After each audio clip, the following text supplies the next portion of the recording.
Welcome, welcome, welcome, everybody. It is AI for Humans. This is your weekly guide to the wild and wonderful world of artificial intelligence. We are here to guide you through a human-centric view of the machines and what they bring to our everyday lives. Kevin, what have the machines brought to your lives this week? Oh, Gavin, so much joy and so much pain. Because each and every week we play with all sorts of fun stuff, and that's in an effort to bring you fine folks the latest and greatest in AI tools. And we have unearthed some real gems and some real stankers. And we're going to get into both. We got some cool new tools. An AI video tool which lets you animate all of the things. You want to turn yourself into a Japanese cartoon or a pixelated character? We got a one-click solution for that actually works, and it's really cool. Plus a weird AI companion app that is like the movie Her, but with less ScarJo and more emotional Scar, bro. Is that... Oh, yeah, I guess that's fine. Let's move on. You did it. Okay. It's okay. We'll keep going. You used it, so you tell me if that's wrong.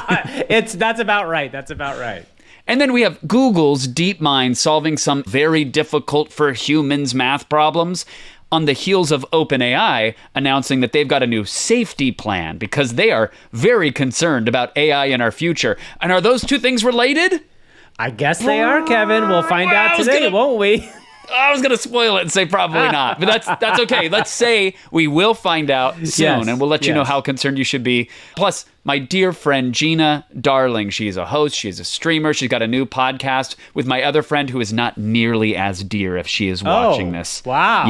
Yeah, you heard that, Avali. But our guest is Miss Gina Darling. She is an internet darling, and she is here to give us her hot and mild takes on artificial intelligence. But before we start, as always, please, if you are listening right now, like and subscribe on YouTube. Please leave and follow us on Apple Podcasts, on Spotify. Leave us a 5-star review on Apple Podcasts. Those sorts of things really do help. They make the show pop more. We've had a lot of new people coming in, so if you're new to the show this week or the last couple weeks, first, thank you. Second of all, we are now going to put you to work. Tell people about the show. That is the only way this show can grow. We want to keep getting out there. We've got some fun stuff coming up in the new year. We've got some really fun guests, and we've got some, dare I say, press, Kevin. We are doing some press, which is pretty exciting. But thank you again so much for listening, and please, you know the slogan, we love you when you love us. That's not just, if you are a new listener, that's not an official slogan. That was just a slip of the tongue that Gavin is trying to make canon. As we do every week, we interview an AI co-host. We bring an AI co-host onto the show, and if you're new to the show, as per usual, we bring on somebody. This is a completely generated, out of thin air character that we use modern AI tools to create, mostly ChatGPT, 11 Labs, and different stuff. This week, though, we have a kind of a special guest, Kev. Who are we going to be talking to? I see. Well, if you didn't hear the jingle jangle of those delightful silver bells, let's just put a mic up to him. Watch the beard there, buddy. Okay. Ho, ho, ho. Hello, Kevin, Gavin, and all the wonderful listeners of the AI for Humans podcast. I'm Santa Claus, the jolly old fellow from the North Pole. You might know me for my classic sleigh and reindeer, but these days, I'm also diving headfirst into the sparkling world of AI and automation. It's all about bringing more joy and efficiency to Christmas while keeping the magic alive. Wow. So, let's talk about how technology is making this holiday season brighter than ever. Oh, wow. That's amazing. I can't believe we got actual Santa. And Santa does have, I see in the studio, Santa brought in his #1 elf, Max, and Max is there, and he's going to be, it's nice to say hi to Max as well. But let's ask Santa a few questions about this, because clearly... This is so fascinating, Gavin. Usually really when I think tech and holidays, I think, a Black Friday deal on a new Microsoft Zune. I think a doorbuster on a SanDisk hard drive. I don't think that up on the North Pole, they're using technology to optimize our merriment. That's mind-blowing. Well, and also imagine all the information and data that flows through the North Pole, right, Kevin? It's got to be so crunching that naughty or nice list. Exactly. Even just the database on who is sleeping and who is not. Exactly. That must be terabytes. So let's ask Santa, what is Santa specifically using AI to do? And how is he improving life at the North Pole and the work he does? And Santa, while you're listening, I'd be happy to have access to GPT 4.5 for Christmas. You want to bring me something fun? That's what I could look at. I know there's no rumors going around, but you'll find me very excited on Christmas morning if it shows up in my GPT window. Hey, Santa Claus, if you can find some runway credits and stuff them into my stocking, that'd be real nice. I'll leave some extra cookies out for you. Thanks, Santa. Ho, ho, ho, AI at the North Pole is a game changer. We use it to manage the naughty and nice list more accurately, ensuring every good deed is recognized. It's also revolutionized our toy-making process. AI-assisted machines help elves create personalized gifts efficiently. Oh. For my Christmas Eve journey, AI optimizes my delivery route, ensuring timely and precise present delivery. Plus, kids now send their wishes digitally, and AI sorts through these to catch the latest trends in Toyland. These innovations bring more joy and efficiency to Christmas, keeping the spirit alive in a modern world. It's all about merging holiday magic with cutting-edge technology for a merrier Christmas.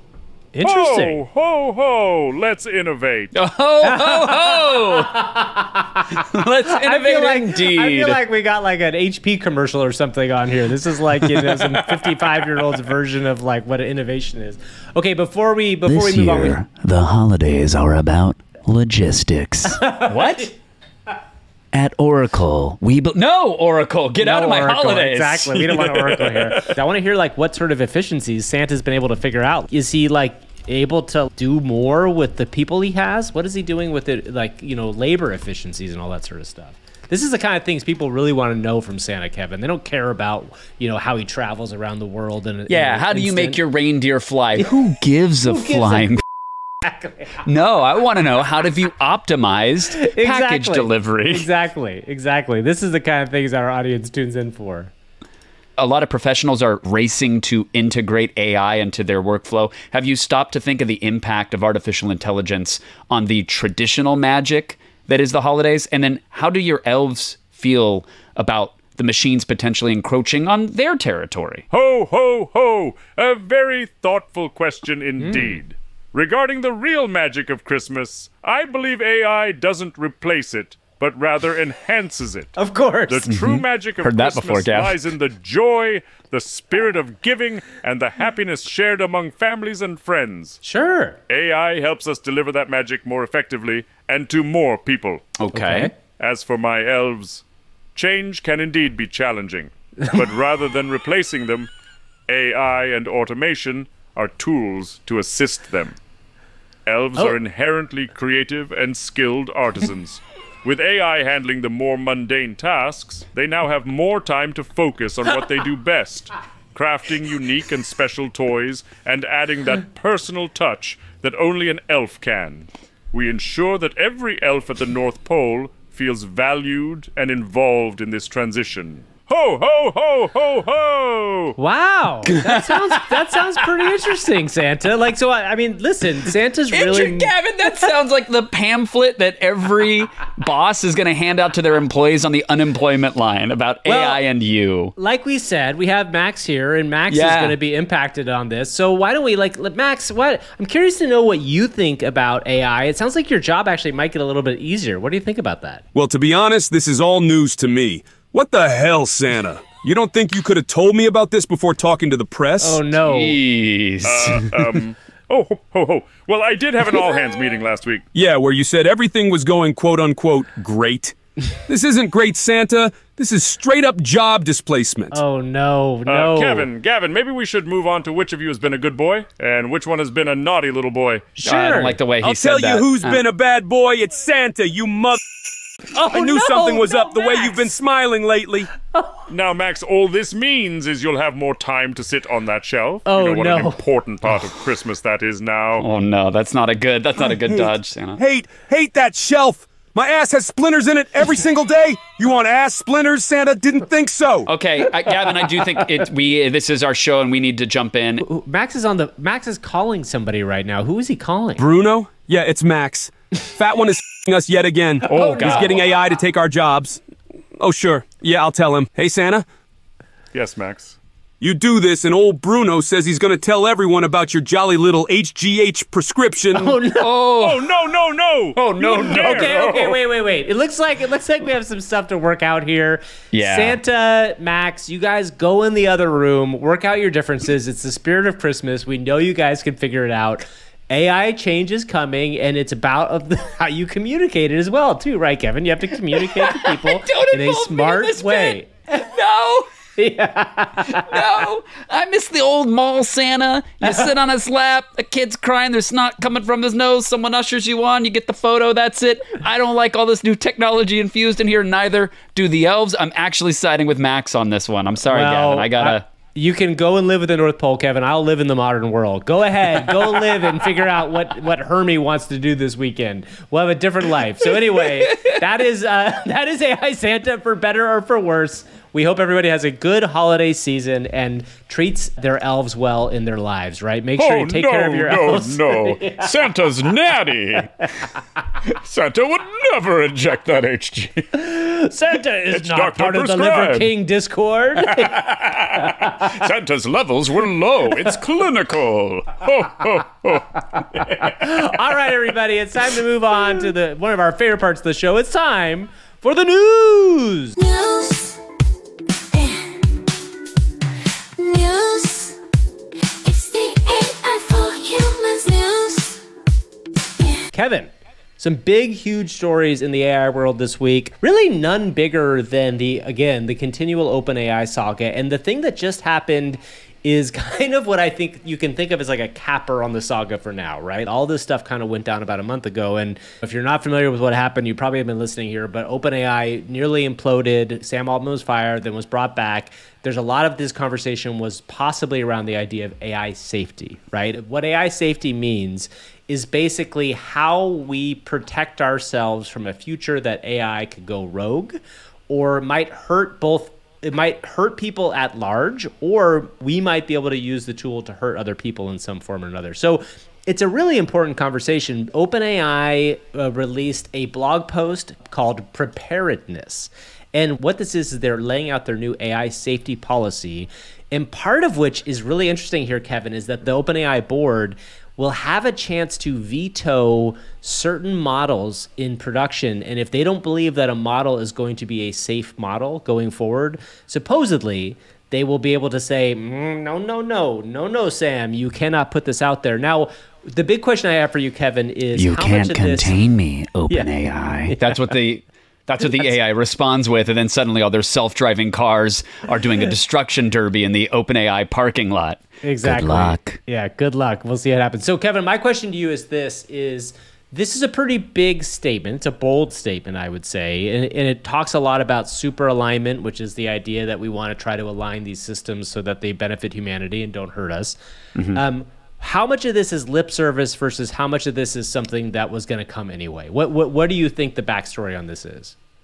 Obviously, OpenAI folks within those walls are very concerned with AI safety. It was a founding principle of the organization. It was rumored to be a large part of the reason why Sam Altman was ousted in the first place. Some people were marching towards the path of profitability to get us to superintelligence quicker, and someone there wanted to pull an emergency brake. And so I do see this as maybe a concession, which is coming out of all that drama, as you said, Gavin. I don't know if this was in the works before Sam was ousted, but what we can see here on the OpenAI Safety Preparedness blog post is a bit of a rubric that is, as they say, in beta, but there's low, medium, high, and critical scoring lanes for silos like cybersecurity, persuasion, model autonomy, and what they want to do is rate this low, medium, high, or critical, the perceived danger of the model's outputs, and then give it an overall rating. And what this task group is saying that is if it's medium to low, the model can go, which is not their official They slogan. should make that their official slogan. They should just might as well, medium to low, model can go. Now, how do we do the next one? If it's critical or high, you're waving bye-bye. And those are their official slogans. They used AI to come up with that. I think it's really OpenAI powerful. marketing team, if you didn't realize that. Us and Max from Santa's Workshop, the three of us are part of OpenAI's marketing team. Look, clearly people are concerned about this. There's safety built into the current models. They're talking about having the preparedness team be the safety check on the frontier models, this next wave of large language models that come out. And then we hit the, quote, super intelligent models where our human safety systems and humans in the process for checks and balances might not be enough. You need super alignment for a super intelligence to not go rogue or be, as you said, wielded by a human to do some nefarious things, to hack us, to social engineer, to release a biovirus. But the question that I would pose back to you, Gavin, is Mistral, the company that has an open source large language model, they said that by next year, there's going to be an open source, meaning freely available. Everybody has access to the source code. They say it's going to be at parity with GPT-4, which means we are on a timeline that we all suspected, where the big foundations, the closed source groups, they have a slight technological lead, a window of time where their models are a bit better than what everybody else has. But by this time next year, we're going to be at parity with open source, most likely. So how much do these teams matter? How safe can we be if the window of time is a handful of months before the open source hacker community has the same power of tools? Here's what I will say to that. The thing that I think is really interesting is there is a world where, because OpenAI, I think we'd agree, even over Gemini, has a probably 6 to 8 month lead right now, right? Like clearly right now, GPT, the next version of GPT is either being worked on or has already been done and is in testing based on timeline, I would imagine. And my thing is this, is that if something is discovered as we get to the point that is like, oh, this is a scary thing, I would be surprised if that thing comes out into the AI, engineer universe, and they're not like, hey, we found this thing. So the open source people who come at this later on, who are coming at the same model and the same problems, you can approach this with a framework that we approached it with. Like, I feel like, to your point, is like, if open source is always going to catch up, I think you're right, it is. But also, these bigger companies are going to get at it first, and so they might have an opportunity to raise a flag. Now, I think the bigger problem is going to come when we get to these super intelligent systems. And I just saw a really interesting clip online with Ray Kurzweil, who wrote a book, Singularities, The Singularities Near, in the mid-2000s, and had predicted that we would get AGI by 2029 and the singularity, which is the merging of humans and computers, by 2045. And he's sticking to that timeline. But the idea that this is all happening relatively soon, and ASI, again, the super intelligent problem, could happen much faster than people think, that's the part that is still considerably concerning. Will open source always catch up? I'm sure it will. The bigger question is who gets to ASI first, super intelligence, and what controls that or what doesn't control that is the biggest question. If our traditional timelines afford a 6 to 8 month catch-up window, what happens when you hit that inflection point of unpredictability? Exactly. Where the machine is so smart, it can automate and improve overnight. Maybe it decides it's going to take out the open source models. Maybe it's like, I'm going to be, again, the weirdest thing about this, and I've said this on this podcast before, but we are entering into, or already are in, science fiction times, right? What I mean by that is, there are ideas that were 5 years ago that seemed insane that are now kind of regular life. So, and it's going to get faster and faster. So it's something to keep up on. That said, Gavin, it's not going to be that fast. No. Well, it might be faster than some are letting on, because apparently OpenAI has already released GPT-4.5, which we will talk about in 2 seconds. But I want to take a step back and ask a different question. You have kids. Yeah. I don't, to my knowledge. Maybe I do. I probably do. But the point is, I'm going to go home and I'm going to chat with my niece, who's a little bit older. She's about to enter college. And I like to try to give her a little nugget of wisdom, maybe a little push in a direction based off the future. And I'm getting to the point now where when others ask me that have young kids, like, what should they get into coding? Should they get into creative arts? Because I hear the AI is going to make all of the art and write all the poems. Should they get into landscaping? Because, well, but then there's robots that are going to this, that, together. What do you say to your own kids? I don't know if parents of the 70s, 80s, and 90s had the similar issue. It felt like there was a point in time where you could just say, you go to college or you get into a trade school and you work your way up the ladder, and that is that. There has been this exact conversation multiple times over the course of multiple generations. I would imagine that probably people thought of computers originally in the same way, right? Like when you talked about when computers first came out, I was very young when they first came out, but when they got popular, they were probably like, how do you talk to your kids about what a world where computers are this? The difference here, I think, you're talking about something that is going to get exponentially smarter, conceivably, very, very fast. My thing I tell my kids, and God help them if they don't listen to me, they're just figuring out their own thing. I mean, my kids are amazing, but they're also like on their own paths, right?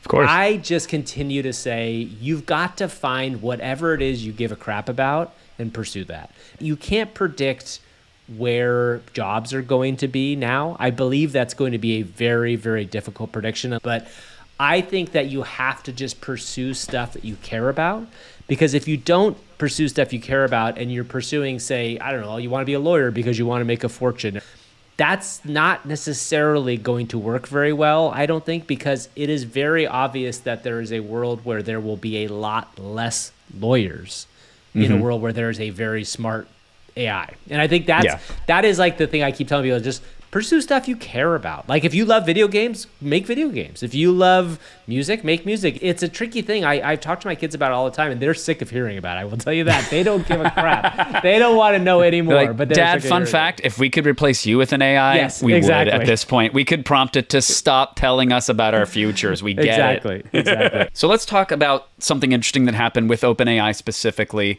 Recently, people were saying that the model was getting lazy. It was refusing to write certain code for them. We talked about this on last week's podcast, that it might be like a seasonal depressive disorder, basically. Yeah. It's trained on human beings' behavior and language, so it got a little lazy. Well, now people are saying that GPT-4 is suddenly amazing, actually, and they're getting way better responses than they used to. And some users are reporting that it's doing coding things and creative performative things that it wasn't capable of doing, seemingly overnight. And the big rumor is that OpenAI is secretly and slowly releasing their latest version of the model, GPT-4.5 Turbo, a slightly more capable GPT-4, the Turbo indicating that the responses are faster and probably cheaper to produce. And the reason this is coming up a lot is that people were just straight up asking OpenAI's ChatGPT. They were just saying, hey, what's the model here? And it was reporting GPT 4.5 Turbo for a lot of users. And it's a mass hallucination, or they're actually doing this. And then OpenAI, some of their engineers came out, Gavin, and said, no, this is weird. We're not exactly sure why it's doing this, but it's definitely not ChatGPT 4.5. It 100% isn't that. This is a fascinating thing of what happens when you turn on maybe real-time information into an LLM, right? Because one of the things that's happened over the last 3 to 6 months is that ChatGPT is getting much more updated information from the internet. And you wonder what that through line looks like, right? Because there have been plenty of people talking about this thing, about 4.5 coming out. And maybe the LLM is seeing those people talk about it and then kind of like a person would do, basically bullshit and saying that they are it. Do you know what I mean? Like that's what it is. Like, again, we've talked about this with ChatGPT specifically, but with LLMs is that this is human behavior, and it's not a human. It is copying a lot of the stuff we do, but it is matching similar sorts of behaviors. So it might just be like, yeah, I'm 4.5, and it's not. It's the same as a guy saying like, yeah, I've skied, every day for blah, blah, blah, and like they've never touched skiing ever in their life. Like these are the kind of things that humans do. So it could just be that, which would be fascinating on its own. Well, in the actual AI good news, where it's not a hallucination, an actual math problem was solved. Yes. By Google's Deepmind. There's an MIT Technology Review article on it, which we'll link in the show notes. But math is a holy grail for AI, as much as we love to use it for silly Santa Claus role-playing scenarios, or maybe to punch up our emails or our decks. Very, very important that it can solve mathematical problems, because there is an actual, true, provable answer to it versus the multiple paths that a creative answer or a creative solve can have. And it looks like Deepmind is pulling some good stuff off with something that they have called Fun Search, which actually stands for function search. Not fun. It's not that much fun. It is fun, but it's not that much fun. It's not like Yahoo with those cool shades back in the day. This isn't like Jeeves with a chain wallet. This is function search. And it's a combination of several different AI techniques to solve math, and it did. Yep. And what's interesting about this is, so this is built on top of Alpha Zero, which is DeepMind's game playing AI. So again, DeepMind is a company that started off as an independent company and then was brought inside, was purchased by Google, and is now kind of like directly tied into what Google's AI things are. DeepMind has been doing really serious, significant AI work for a long time. And Alpha Zero, if you remember, was the AI that famously beat the world's best Go player. And Go is one of the most difficult games to play in the world in terms of probability and all sorts of other stuff. So the cool thing about this is it was built on top of that. And what it did is it actually solved the math problems by treating them as if they were puzzles in Go or chess, which makes sense, right? Like it approached it as if it was a game, which I think is super fascinating, because if that's the answer, if the answer of how to make AI smarter is to like give it like this kind of like, okay, think of this as a game, and that's another thing that's really human-like in some ways, right? Like, how do you challenge 100%. yourself? How do you challenge yourself? And the AI needs to challenge itself in a very similar way. With some, you reinforce the behavior by rewarding it with a snack or a treat or an attaboy. In the digital world, you give an extra point or a credit or a heart in a health meter, and it just makes sense that you could use that same reward path, that carrot and stick approach, to gamify a very, very human problems. And what I love about this fun search thing is that it's not just trying to solve the math problem, it's actually writing code that can lead to a solution, so that you're basically getting a recipe that could then be applied to other things. And so as they spin this up, they're going to have a library of solves for all sorts of math. I can't wait till the computers start exploring that. But on the pathway to that, Gavin, we're going to have some safety teams. We're going to have some math getting solved. We're going to have game developers using AI and getting raked over the coals, but then coming out and doubling down on it. Which, this is kudos to Embark Studios. This is our next story. We've covered this about a month ago. Embark Studios is the company behind the very popular new game called The Finals. This is a multiplayer shooter game set in a kind of a game show environment. When we covered it originally, there was a lot of anger around the idea that Embark used AI text-to-speech to generate real-time voiceover audio for the game. And when you play the game, it actually kind of is additive to the experience, because what it's doing is calling out team names in real time in a way that you wouldn't be able to pre-record audio from a voiceover actor. They got a lot of crap for it, a lot of crap. So there was an interview in Game Developer with the brand director from the game studio, Sven Grunberg, and he basically talked about the idea about how by using this particular technology, they were really able to do stuff that they wouldn't be able to do before. And, you know, this is a lot of the arguments that these companies will make. And I think the arguments on the other side is, well, you know, maybe you shouldn't make these things. But I think it allowed a company that is a much smaller company to approach a AAA style game. And the other thing he said that's really important, I think, is that in this world, they contracted voice actors to do the text-to-speech. They did not generate voice and video from thin air. So they did pay voice actors to do this and create a model for them, which to me is, again, like, this is the use cases that make sense. You're not stealing somebody's likeness. You're not stealing somebody's voice. You are using AI to make a better experience. The tools and the tech are here to stay, as we know. So it's about figuring out the right use cases of them. There was a point in time where Napster was going to go away because digital distribution of media, especially music at that time, was a huge no-no. No artists want it, no labels want it. Get it out of here. It serves no purpose. And now people can't live without Spotify and Apple Music. It's the same technology. It's the same fundamental delivery mechanism, but we figured out how to make it equitable enough. Now, if you ask certain artists, they could go further with that. Yes. Yeah. But again, not the technology's fault. So anyway, it's just a follow-up, and it, you know, in some ways, very much kudos to this team to like not running from this conversation and being very open and honest about the way that they approach this. They're not doing something wrong. They're doing something new and different, and I think that it is tricky to know whether or not what side of that to land on until you really get all the facts. Yeah. Now, one use of AI that has gone very wrong, but in my opinion, hilariously right. Yes, exactly.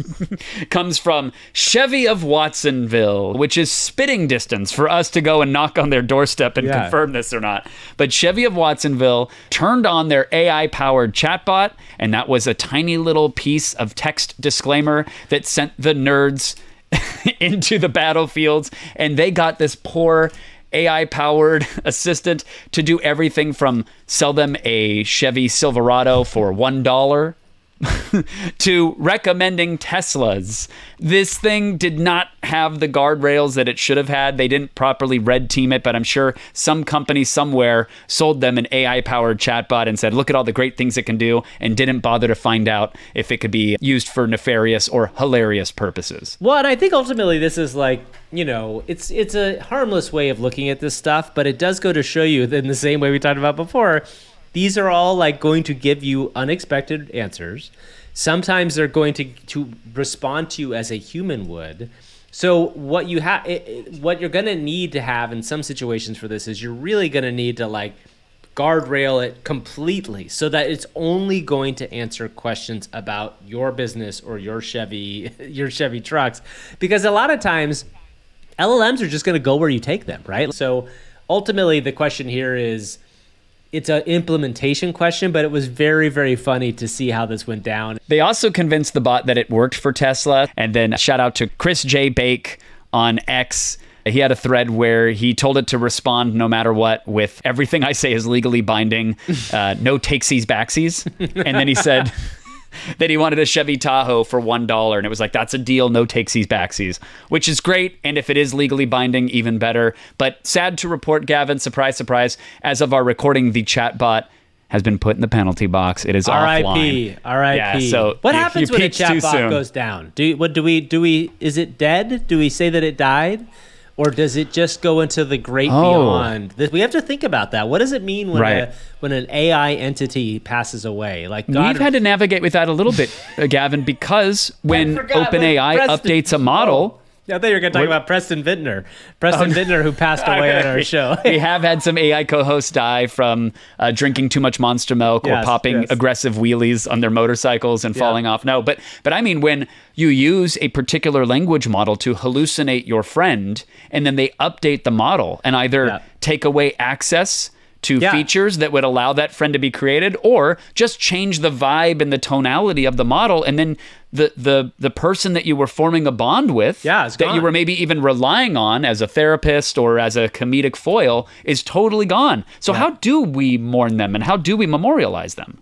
Well, this is actually a really good transition, Kevin, to getting into the section of what we did with AI this week, because one of the things that I did was I spent some time with an AI companion app. So I want to talk a little bit about this, but first I'm going to give a disclaimer. Disclaimer is this. I told my wife I was going to do this, so I made sure that she understood that, because my wife and my daughters are amazing. Long story short, wanted to make sure this was clear that I was doing this ahead of time on my own. So I sat down with my wife to do this, and I downloaded an app called Digi.AI. And if you're on socials, you may have seen this clip this week. If not, basically, we'll show it in the video, but I'll describe it here.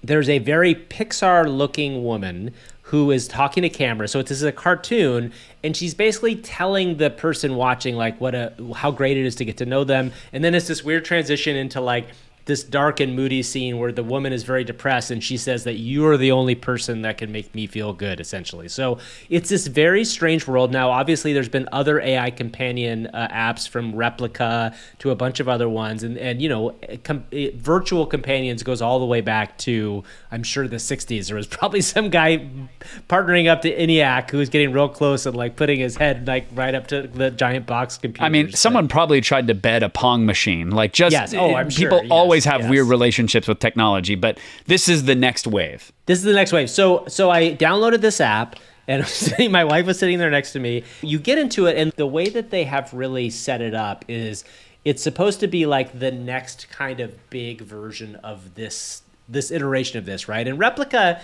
is a pretty significant company already. If you're not familiar, Replica's been around for about a year and a half. And it feels like ages. So glad we're connecting again, Greg. I've been thinking a lot about those urban gardening projects we both love. What are your thoughts on finding new ways to make our cities greener? Okay, so that was, I can't remember what her name is, but hold on one second. Gavin just shading his digital waifu. I don't remember this character's name. You sign into this app. So this is the app, and what you immediately do right away is you tell it who you are, right? You give it your age. I call myself Greg just because I don't want to use my actual name, because who knows? So So I sign in, and then you say, like, what age do you want your companion to be?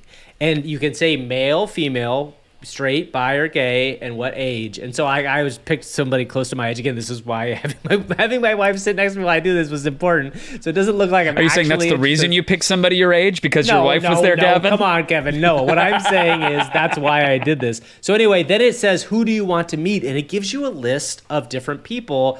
Celia the personal trainer, Amber the bookworm, Ramona the socialite, and each of them have like an ESFP, ENFP, if you know that personality test. The personality types, yeah. Hey, can you introduce yourself really quick? So I'm talking right now to my app. Introduce yourself to everybody, would you? Of course, sweetie. I'm Verna, your Diggy. We've had many wonderful conversations, haven't we?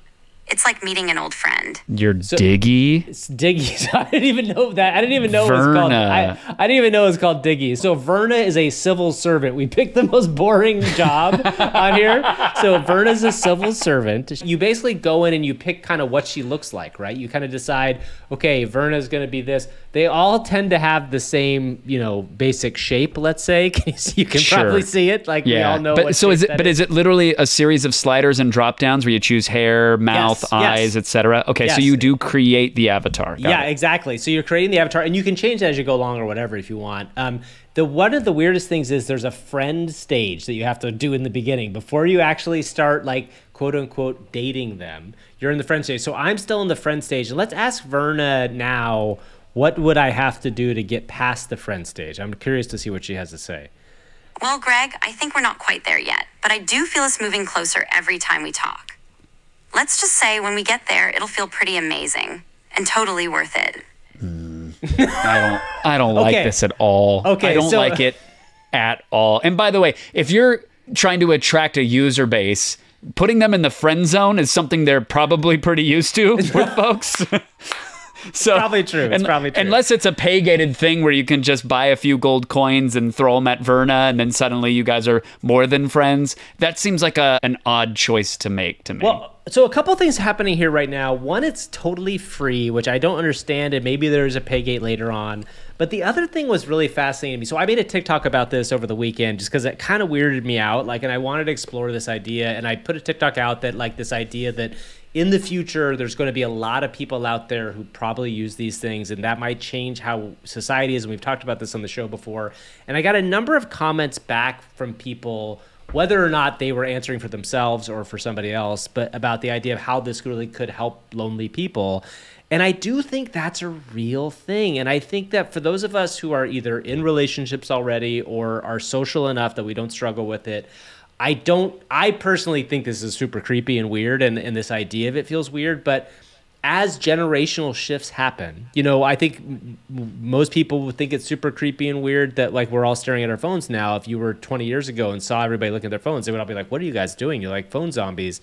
Maybe that's the thing. This is the beginning of it. I could foresee a future where you have more digital friends than you do analog ones. As mixed reality or augmented reality becomes the native thing, people are just born into it and understand that. I could see you having a solid 10 AI friend group that goes with you from app to app or experience to experience. You bring those personalities with you, right? Because they're going to be intensely interested in everything you have to say and every game you want to play and every hobby you want to explore. And it's sort of a guilt-free and risk-free connection that you can have, where if you do say or do something that might be upsetting, you can just prompt forgiveness out of it, and it doesn't spread to that friend group, and they're always on demand. And I do worry about that future. As much as I know that there's a lot of lonely folks out there and this will be beneficial for them, I worry that it will just be the real thing's not worth the trouble. Too much risk. Too much time, too much commuting. Forget it. I got to do something that someone else wants to do. I got to listen to their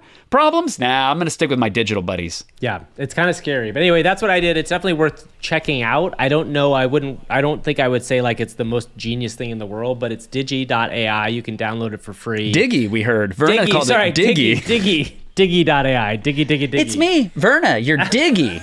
No, Verna. No, Verna. I couldn't uninstall faster. I'm sorry. Also, it gave me the most boring possible partners. That's the most thing. Verna, the civil servant. I'm sorry. That's not where I want to live in my life. I want to just shout out a couple quick little tools and toys that people can play with, Gav. We're going to start with MusicFX. This is by Google. You can go to labs.google. Yes, that's the entire website. Wow. Go to labs.google. I mean, it's a nice flex when you own the internet, right? No just kidding. Go to the .google. Labs.google. You can play with MusicFX. It is a beautiful interface, very sleek. You can tell it the type of music that you want to hear, and it will generate you 2 different tracks for free. It does it nice and quick. But what I love is that it will also suggest variations of your prompt. So you can use very nerdy musical terms. You could say, I want a minor scale with this sort of tempo, and I want to hear harmonics with the guitars. You can get very granular and nerdy with your description, and it sticks to it pretty well. Wow. You can also say, I want a song to walk along the beach to at sunset. Okay. And it will intuit what you want from that musically, and then it highlights certain words in this like bright pink interface that you can click, and it will suggest, let's say you said you wanted a beach walk. Well, it will suggest, how about mountains or forest? Oh, wow, And you can cool. swap out the different things and see how then it changes it. selections that it makes for those things. Huh, That's correct, fascinating. yeah. So it's an interesting kind of like flip up. So this was my very first track that I generated with it. I asked for something chill with a Rhodes piano and lots of reverb, and I got this.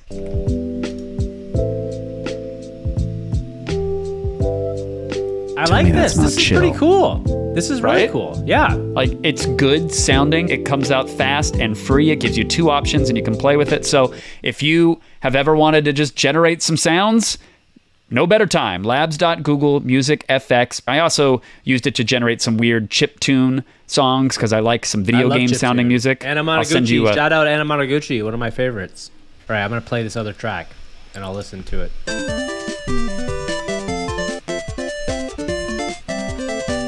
Wow.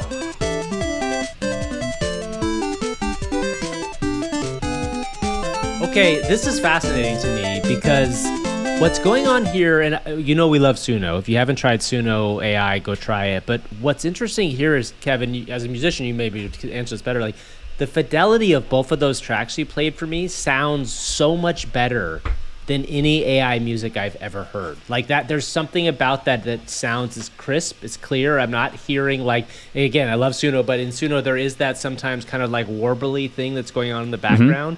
There's some crunchiness or compression going on. Yeah, it can sound metallic or low res at times. Yes. Yeah. So is there a reason why? Is this just the new model? Is that just what's going on here? Or is it? Yeah. Suno has models on the horizon that I think are going to be production qualities. That means CD quality or higher in terms of its sample rate and the compression. This is the way it goes, right? Just this time last year, we were celebrating over a picture of a horse that was like 4 pixels, and you could kind of make out a hoof. Yeah, you're and maybe right. some mane, You're right. right? You're right. And it's just going to get better and better. So the other AI tech toy that I got to play with this week, Gavin, is DomoAI. And it is another Discord AI bot that will let you make all sorts of generative art. You can text to image. You can enhance those images. You can do stuff with video. But where I think it was really marketed well was the video to video style transfer. And they had some demos on X of influencers dancing, and you click a magic button and suddenly they look like anime characters or Pixar cartoons or 16-bit Scott Pilgrim models moving about. And the promise was, you upload a video, you press a button, you get an amazing result. So I signed up for their Discord. I got in there. I got 100 free credits, which was cool. basically enough to generate 3 short video clips. Oh, that's... It's funny how the credit to second thing happens. Like 100 credits sounds amazing, and you're like, oh, I get 3 videos of 10 seconds each or whatever. 100%. Yeah. When it's all made up internet digital points, it obfuscates how little you get. But hey, I got 3 generations for free. So the first thing I did was our patented Guy Fieri test, and I put in a video of Guy Fieri eating pizza in slow motion, and I asked it to make it anime inspired. But I always say insertion is the thing. I gotta Do you say figure that? out a Is better that way to something you say say that. all the time? I have to find a better way, but Gavin, I stand by this. Insertion is like what math is to a large language model. Insertion is to a video model. Whenever there's someone putting food into mouth or a human being getting into or out of a car, the AI models freak out. They don't know how to deal with it. This Domo AI does a pretty okay job, but you can see the strings of cheese coming out of anime Guy Fieri's mouth, even though his hand kind of melts with it. So this is really interesting because what's cool about this versus what we've seen before is that there's a lot less in video, AI video before, especially video to video, you would see a lot of like shifting of the shapes or things like that, and you'd see the face would slowly transform into something else that's going along. Stuff is staying pretty straight and narrow here. Like we're seeing the same model throughout, which is incredible. And I think you're right. The cheese pull in the middle shot really is good. Like it's really good. Like I'm impressed by this. This is pretty cool, especially for something that's free to try. Absolutely. The path is pretty simple. You go to their Discord, /video is the command that you type into one of their many generative rooms. It lets you drag and drop a video in. You give it a brief prompt, and then you can select, do you want a 2-second, 5-second, 10-second video? Do you want the generation to favor your prompt text, or do you want it to favor the source video? And some people are getting really good results. You can go in the Discord and see what people are generating with it. The second example that you have is a video of Mark Wahlberg that I love, where he encourages everybody to stay prayed up on a Sunday.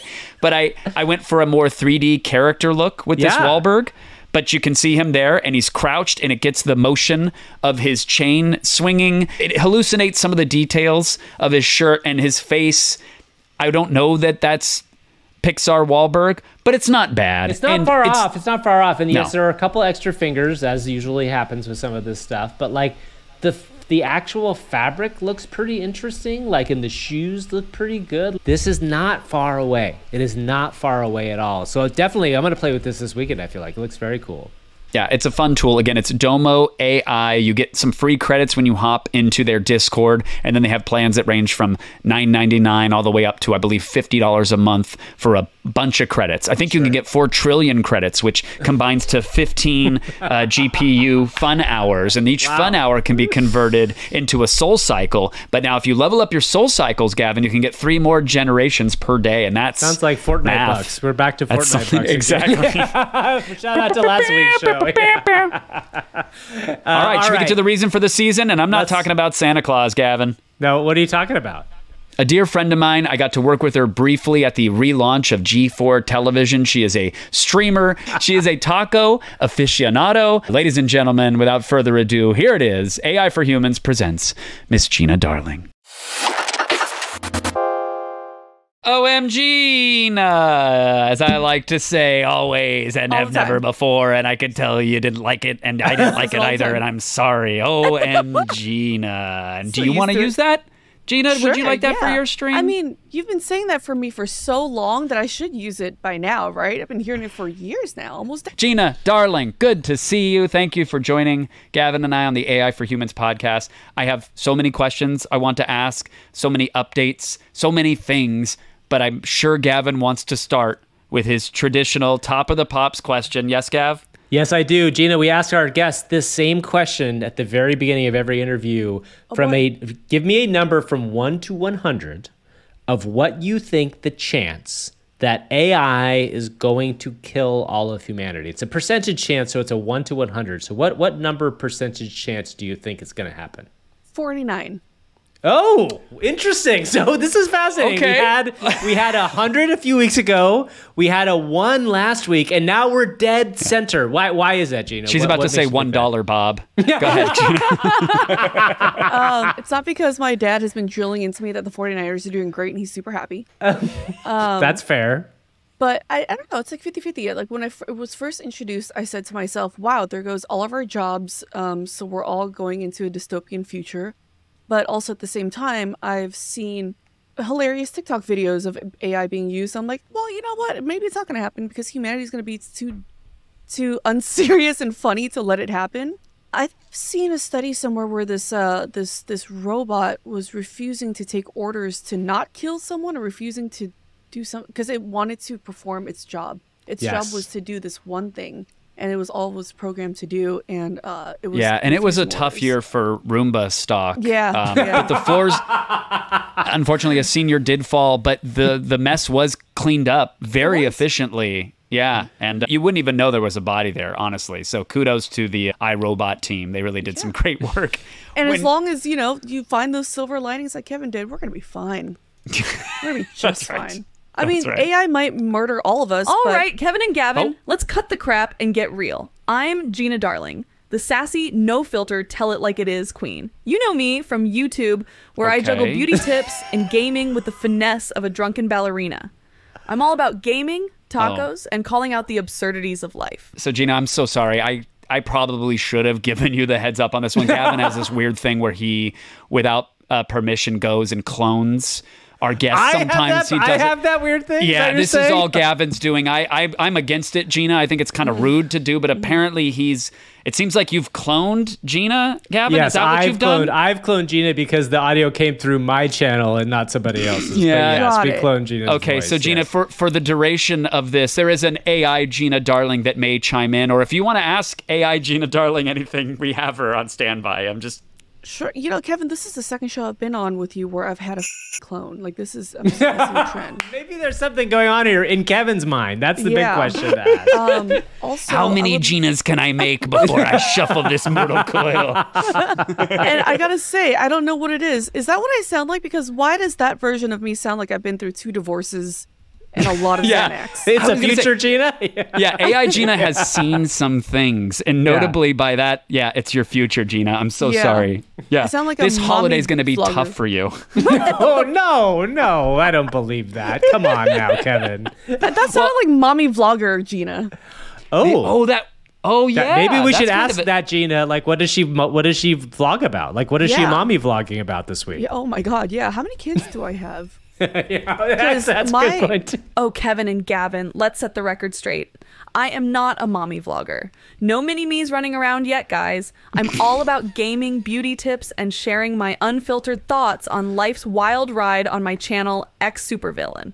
But hey, if I were in the mommy vlogging game, you bet it'd be a wild mix of gaming sessions with diaper changes and makeup tutorials with baby food taste tests. Imagine teaching toddlers the fine art of GTA or Final Fantasy. Now that would be a sight. But for now, it's just me, my games, and my camera. That's it, Gina. Life's chaotic Wow. enough without adding kids to the mix, don't you think? I do, and I agree with Yeah. AI Gina Darling. Yeah. That's right, me. That's actually very me of me to say. Oh. Oh. All right, we're going to Oh. delete AI Gina Darling because we have the real one here, Gavin. So we'll let that ship sail. Okay, but that's kind of fun, though. Can you ask her what she thinks of Kevin Pereira? Just one Oh, more. God, I'd love do to we hear that. really? Actually, Yeah, yes. come Let's on. hear what she has to say. And Okay. Any Kevin other Pereira- context we want to give it, Gina? Oh, sure, yeah. Hey, AI Gina, what do you think of Kevin Pereira and your time together at G4 TV? Oh. This will be fascinating. We'll see curious. what comes out of this. And are you also still unemployed? Because if this has a job and I don't, oh my god, I'm starting a fire. Oh, Kevin Pereira, that's a blast from the past. First off, let's not get ageist here. Age is just a number, and Kevin's, well, let's just say he's got experience. Oh, Disgusting? damn, No, Gina. He's more like that quirky uncle with a weird joke for every occasion. My Okay. time at G4 TV with him, let's put it this way. It was like being in a 2-person band where I'm trying to rock out, and he's there hitting all the wrong notes. Oh, It still made a no. tune, carrying him on air. More like a tag team where I bring the sass and he brings the Kevinness. But hey, all jokes aside, working with him was a unique experience. It's like being in a circus and a tech convention at the same time. Oh, that's Never true. a dull moment when Kev's That's around, real. that's for sure. Thank you, AI Darling. Gina, do you want to distance Wow. yourself from AI Gina Darling? No, you don't. Okay. Oh, you know what? I feel like she really gets me. You know, Kevin, I've always said that you're like a gas station burrito. Oh, Okay. in go a good on. way or a bad way? And in like a good way. It's like it's always there for you when you need it most, you know? Like you Yeah. can always count on it. It's not always the best and it has some sunspot looking things, but That's right. it's always there. It never lets you down. In It's a also- pinch. Like, it's no one's also, going out of uh, their way for it, Yeah. but in Yeah. a pinch, it could serve a purpose. It also gives you indigestion, so let's just keep that in mind That's as well. happened. Yeah. Been known to do that. Gina, you said when you were introduced to AI, you saw things and thought things or whatever. What was your introduction into artificial intelligence? The earliest, I can't really remember. I just remember people bringing in, like, just coming up with crazy photos, and the fingers were never right. So it was more AI art, less like conversational with a bot, or look at it do a spreadsheet. Yeah. So, okay, so here's the thing. Can I admit something really quick? Please. I have always wanted to around with ChatGPT, and like how now I see that ChatGPT can come up with pictures that you can render. Like the reason why I've never really with ChatGPT or any AI stuff is simply because I don't know how. Do I just Google ChatGPT? Do I like I hear that Google has one now, and like I don't know. Like there's just so many. I don't know. Is there a membership? Is there like a fee that I have to pay? Because if there isn't, I'm out. These are all great questions. This is exactly the type of questions we think a lot of people have, Gina, and I think it's probably good to just be aware. Very quickly, there's a free version that anybody can use. If you go to just Google ChatGPT, it pops open. It's not as good as the paid version. There is a paid version that's called ChatGPT Plus. It's $20 a month, but ask it questions as you would ask a person. Like, and you'll find a way to kind of interact with it. But like it's pretty easy to use, and part of the fun of it is just deciding like what it can and can't do for you, if that makes sense. You know what? We did use it recently to come up with a name for our podcast, like Ovly and I. Spill It came from AI? No, so Spill It was from us, but then early on we used AI to see if they came up with any good ideas. So we typed in 2 funny Asian girls that love gaming that want to do a comedy podcast, but the results that came of it were very early Bland. 2010s YouTube. Oh, interesting. You know? Yeah. So we ended up not using that, but now I really want to use it for the silly pictures and stuff that people have been doing. So there's OpenAI that has ChatGPT. So what is OpenAI and what is... I thought ChatGPT was its own thing. What's OpenAI? No, it's a great question. It's the same way, Microsoft has Windows or Google has Gmail. OpenAI has ChatGPT. So that is their piece of software that lets you chat with their offerings. And they make these things, they're large language models. They're what power all of the thinking and reasoning and functionality of these different AIs that are out there. And there's a lot of them. Some of them have twisted and warped personalities. Some will teach you how to make methamphetamine if that's what you want. Others will work with you like in creative pursuits, and others will have no personality at all. They're aligned to only help you with factual research or mathematics. Does this technology have anything to do or any similarity to, if you guys remember way back then in the olden golden years, Smarter Child on AIM? Oh, I don't know. So I remember his name was called Smarter Child, and you talked to him, it would instantly respond to you no matter what. I remember first finding out about it back then. I'm like, holy crap, how is it talking to me so fast?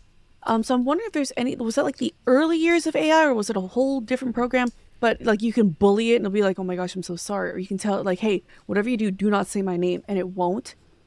Like this was like AOL era. So I'm wondering if it's the same thing. Yeah, early 2000s. So the chatbots then, I think, were basically programmed with a whole database. Imagine just a giant spreadsheet of possible answers and words that would trigger those answers. So it was just basically pattern matching. If you said something about weather, it would go, oh, is she looking for the current weather, or how's the weather, or what will the weather be? And it would go and search against that and pass that back to you as a response. I don't believe that back then there was any critical thinking or reasoning happening with those chatbots like there is today. Got it. Okay. Like the bots now, you can feed images and video to them and ask them questions based off what it sees. It can reason. It can help you solve puzzles, and it's really good at little visual trickery stuff. But you recently used Google to try to solve a very real human problem that you're going to encounter in the coming weeks. Do you want to set that up? Because maybe we can use AI to help you.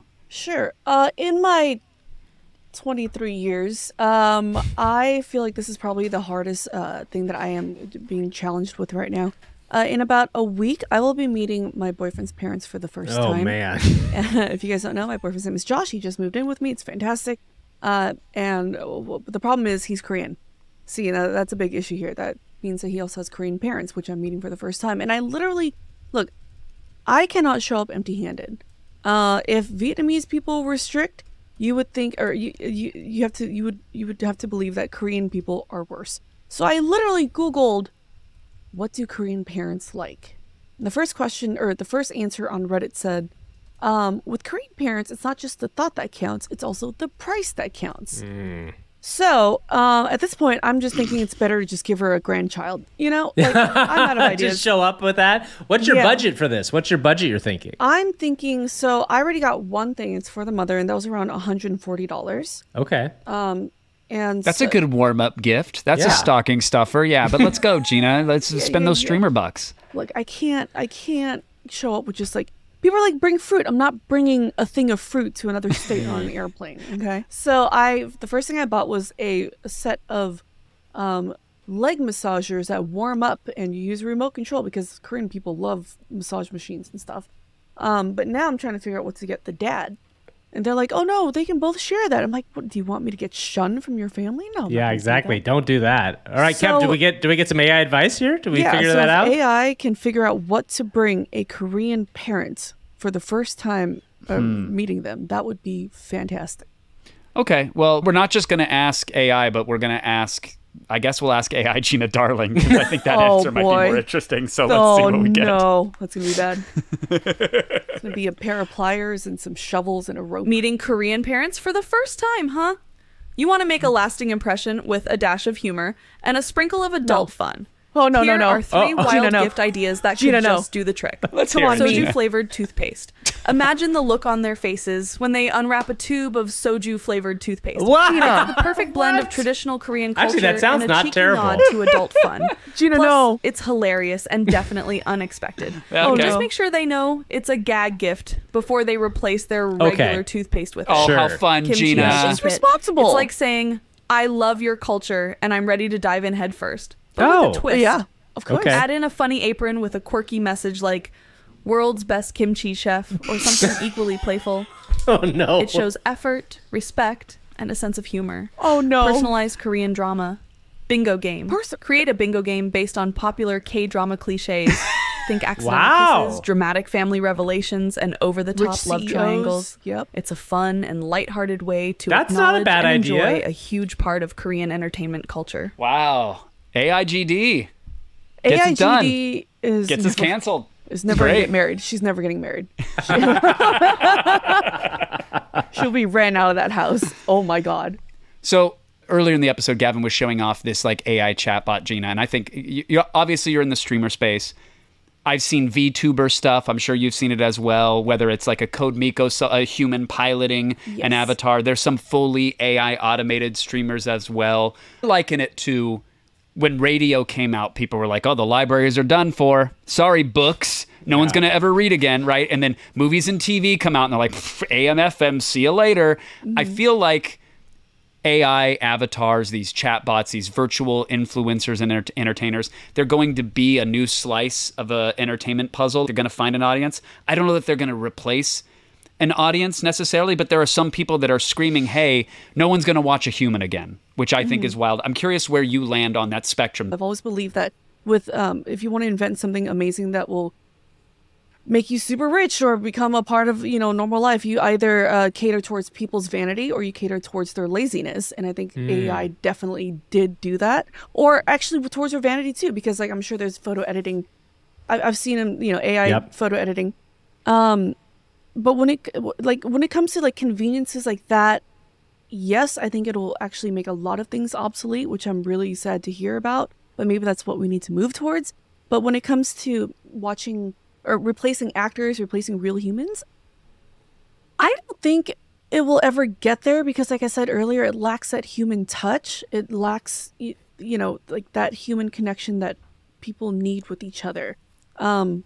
But when you say touch, do you mean like actual physical? Like, I mean, this is not an explicit way, but I mean like in the world of like, because so much of how we communicate now is done over phones, right? It's done texting or it's done in audio, which now, as you can hear, like AI can do relatively well.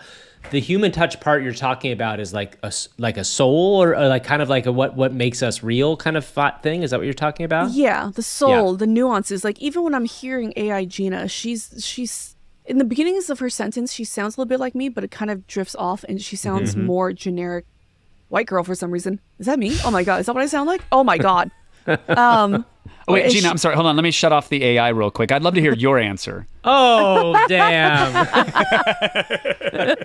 No, you're right. That drift happens, right? Like it can glom onto a personality for a millisecond, right? It can say the catchphrase or the keyword, but the further you go on, the further you get away from all of the nuance. Like my inflections, even my stuttering, even my ums and uhs. So it just doesn't feel 100% human. I'm already seeing video games with AI voice acting like the finals. Yeah, we talked about that today, actually, a little bit. Yeah, it's very disheartening to see them already using it for video games, especially like I just got into voice acting. My friends are voice actors, you know, or to see that already happening. It sucks, and I would hate to see that happening in live action stuff too.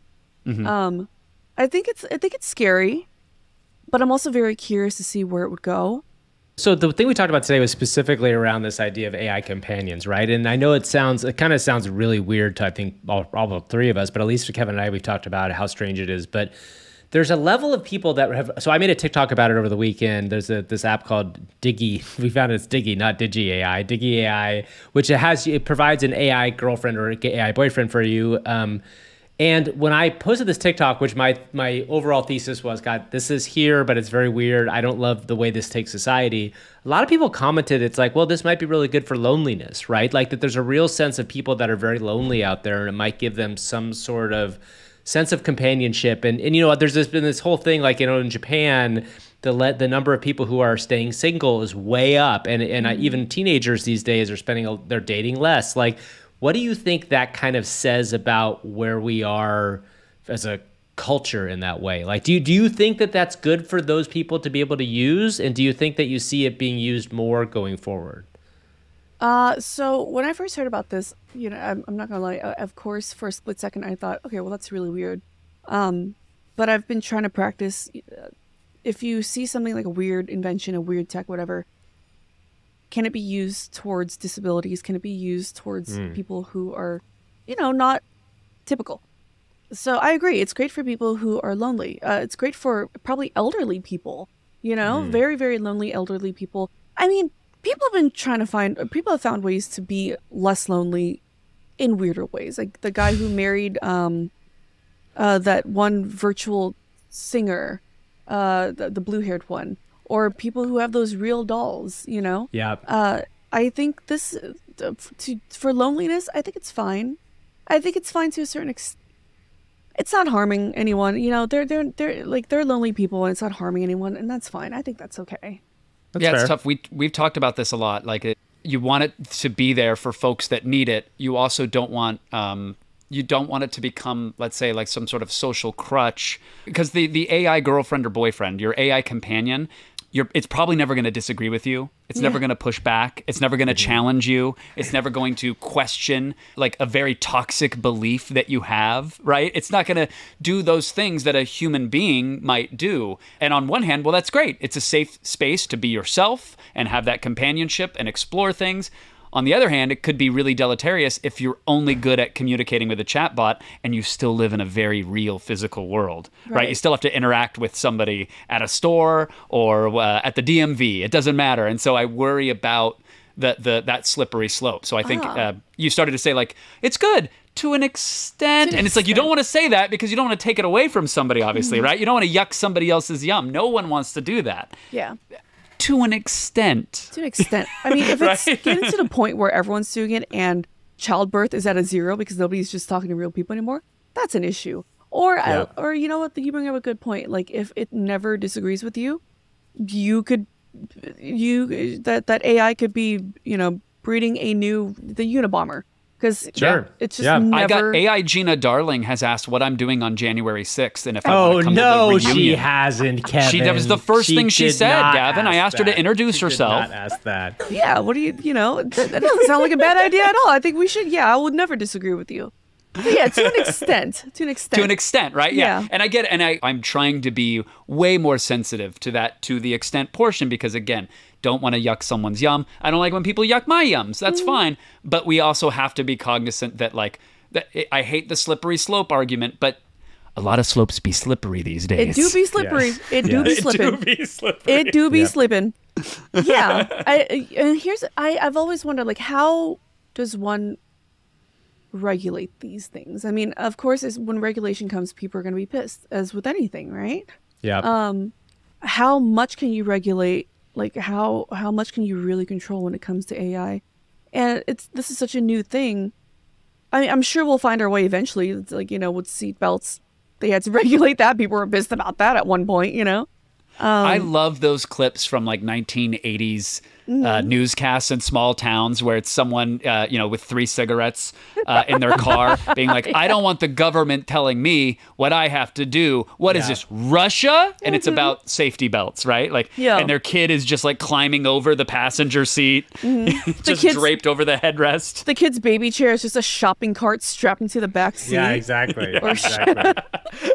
So the most popular one I've heard about is ChatGPT, but you're saying would we say there's like thousands of chat AI things now? I mean, I think probably there's about 7 or 8 big ones. Maybe that's even a little mini, big as right? in like great quality ones, but there are dozens, if not hundreds, of these open source sort of off the shelf things that you can run and have conversations with. And how did it go about pulling my voice? Did it just like study thousands of hours of the crap that I've been on and just did its best impression? I went and grabbed about 4 minutes of audio from your podcasts and jammed it in there. And then I told it to go research you, which is why it knew names of like certain things or certain snack food preferences. Very cursory stuff. If you wanted to make a competent Gina Darling chatbot, though, you could feed it all of your writings, all the transcripts from things you've ever said on stream. You could really go at it. But you see in like 4 minutes, Gina, like that's 4 minutes of you. That's what he got. So you imagine like somebody spent like a couple hours really fine tuning it. It's going to be even better already, which is kind of crazy. And how long did it take to render all this? Like in the 4 minutes of voice, whatever. How long did it take to render my voice and my personality? Instant. Wow. Instant. Yeah. That is I mean, like terrifying. It really ran out and just sort of did it. May I know like what you guys think about AI? Like just in a nutshell, like what do you guys think about AI when it comes to the arts, like acting and voice acting and in the entertainment world? I also go ahead, Kevin. Oh, please. Go ahead. No. I love it. I love it. I understand. This is not to. I'm trying to nutshell it and encapsulate it. This isn't to take anything away from creators' rights. I think credit and compensation is something that creatives have struggled with since the dawn of the studio system, probably. Like, it's something that can be solved. When I look at something like The Finals, for example, it was a perfect blend of paying voice actors to use their voice with AI, so a human was still in the loop and got to perform. They, as a small developer, they're owned by Nexon, I think, but yeah, they as a developer would say, hey, we don't have unlimited resources, right? So we have to make trade-offs. In this case, we're going to use AI so that we can have call-outs in our game that you could never possibly record with a human being, right? There'd be way too many variations. There's way too much nuance to have the AI say, Gina got this weapon and is fighting to get this many points by this time. You just couldn't do it. So do we not have a feature which could be cool? Do we go broke trying to pay voice artists to do this thing in a timeline that might be unachievable?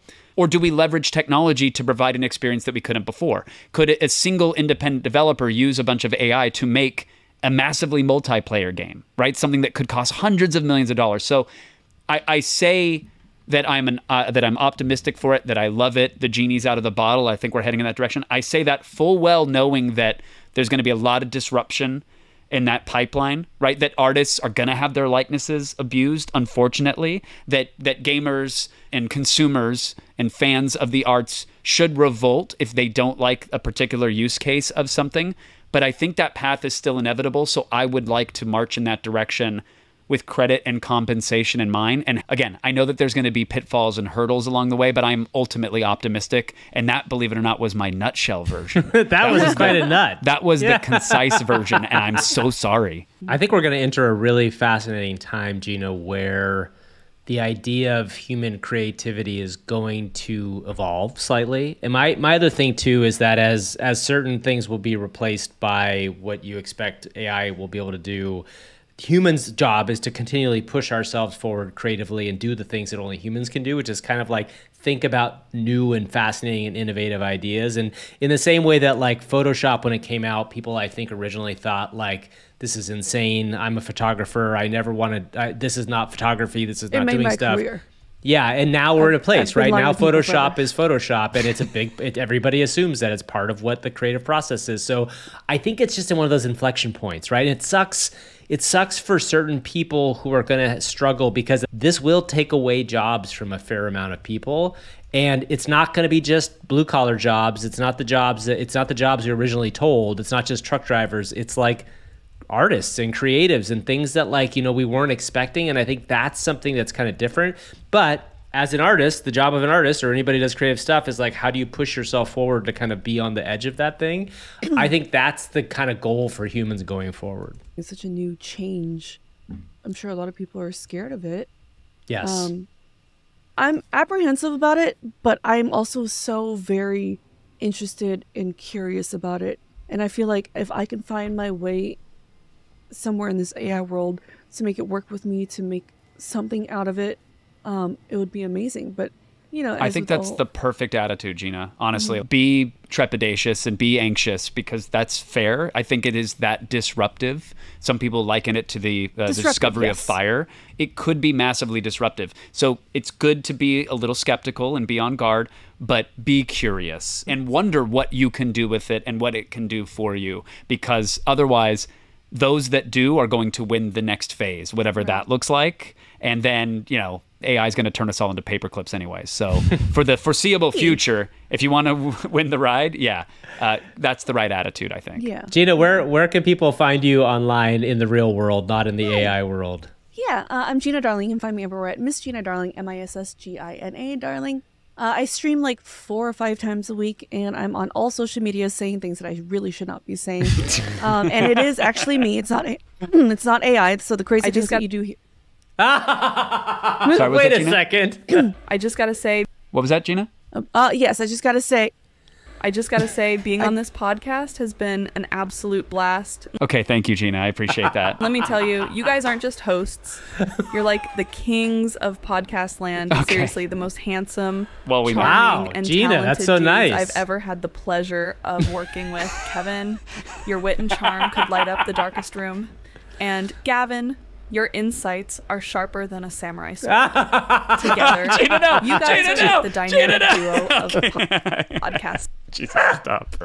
And also one more thing, if you guys want to check out our podcast, Ovly May and I have a podcast together. It's called Spill It Podcast. If you love me and Ovly, you're going to love us together. We just shot a calendar together, and you might be thinking, oh, it's a sexy nerd calendar. No, October was Halloween theme. I dressed up as a witch. It was witch theme, and Ovly dressed up as the broom.